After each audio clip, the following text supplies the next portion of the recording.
দুপৰীয়া ভাতকেইটা খাই জিৰণি লৈ থকা সময়তে শুনি পালোঁ বাঁহী মাত আৰু পেঁপা মাত। কিনো হৈছে বুলি ধুমাধুম চাবলৈ আহিলোঁ। প্ৰথমতে ভাবিছিলোঁ যে ইয়াত কিবা শ্বুটিং কৰি আছে, কিন্তু নহয়, ইয়াত কিবা ৰিহাৰ্চল কৰি আছে, ক'ৰবালৈ হয়তো যাব। আৰু এফালে আমি এইখিনিতে থিয় হৈ বাটতে খুৰীহঁতৰ লগত আহিছোঁ, গোটেইখিনিয়ে ৰখি চাই আছোঁ।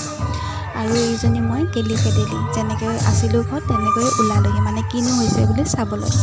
আৰু আহি দেখিলোঁ এয়া ময়ূৰ নাচ, দেখিছেনে কি ধুনীয়াকৈ নাচি আছে ছোৱালীবোৰে। ইয়াত ল'ৰা নাই বাৰু, কিন্তু বোৱাৰীও নাই, গোটেইখিনি ছোৱালীয়ে হয়। আৰু কি ধুনীয়াকৈ নাচিছে, আহকচোন চাওক।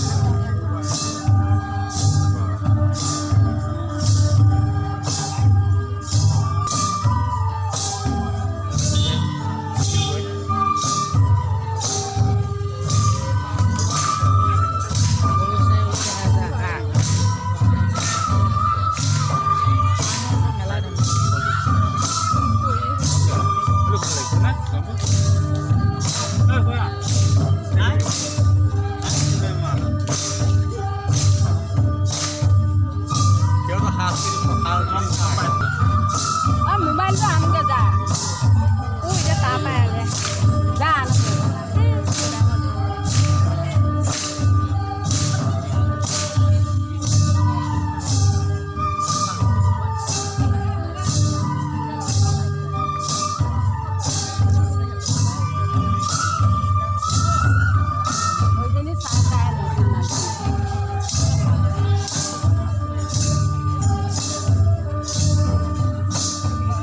আৰু গৰমত এনেকৈ নাচি থকাটো কিন্তু ধেমালিৰ কথা নহয়। আৰু তেওঁলোকৰ কাৰণে জেগাখিনি ঠেক হৈছিলে, সেইটো কাৰণে ফিল্ডলৈ আহিলে। আৰু ফিল্ডলৈ চাবলৈ আহিলোঁ, কিন্তু বৰষুণ আহিছে, সেইটো কাৰণে ঘৰলৈ যাওঁগৈ। Bye bye.